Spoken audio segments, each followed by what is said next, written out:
Learn something new today. A breakdown of morals and dogma. Provost and Judge, inner knowledge. Divine wisdom.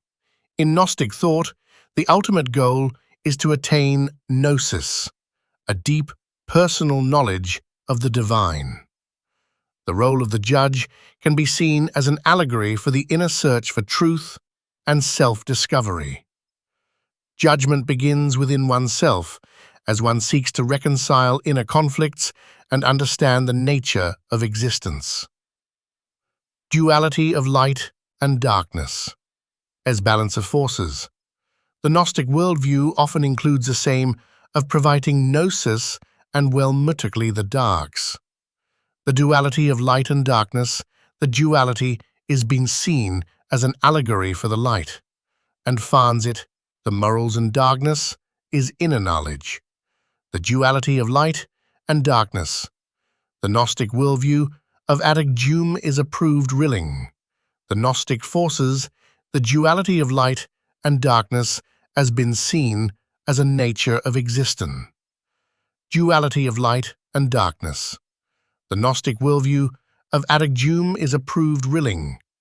The duality of light and darkness. The Gnostic worldview of allegorical and darkness. The Gnostic worldview often includes the idea of duality, mirroring PIKE's emphasis on the need for balance in judgment.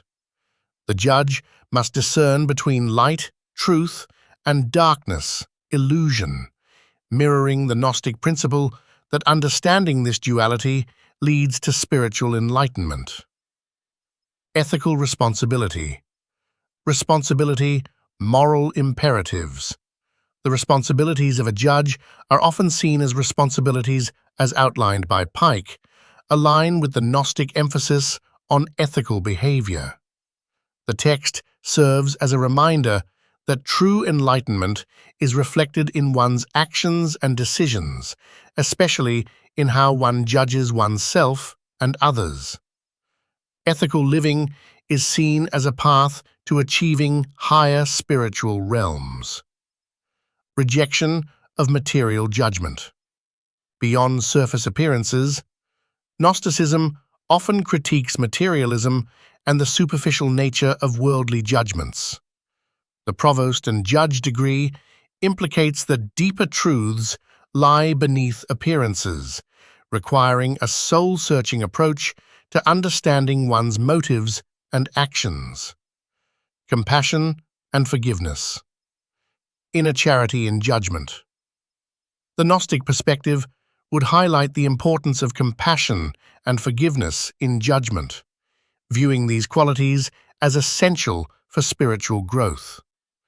True wisdom comes not from harsh judgments, but from the ability to see beyond flaws and recognize the divine spark within all beings.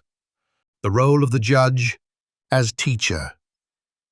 If you are enjoying this breakdown, consider subscribing to learn something new today, a channel for higher learning. Let us continue. Path to enlightenment.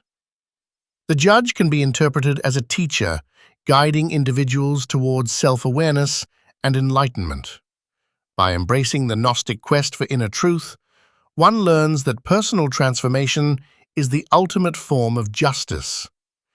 In this Gnostic framework, the Provost and Judge section serves as an allegorical narrative about the journey towards spiritual awakening and the moral responsibilities inherent in the quest for truth. It underscores the importance of introspection, ethical living, and understanding the interconnectedness of all beings. Excitata Lux, Fiat Lux, let there be light. To temptation. Human justice must be ever uncertain. How many judicial murders have been committed through ignorance of the phenomena of insanity? How many men hung for murder who were no more murderers at heart than the jury that tried and the judge that sentenced them? It may well be doubted whether the administration of human laws in every country is not one gigantic mass of injustice and wrong. God seeth not as man seeth, and the most abandoned criminal, black as he is before the world, may yet have continued to keep some little light burning in a corner of his soul, which would long since have gone out in that of those who walk proudly in the sunshine of immaculate fame, if they had been tried and tempted like the poor outcast. We do not know even the outside life of men. We are not competent to pronounce even on their deeds. We do not know half the acts of wickedness or virtue,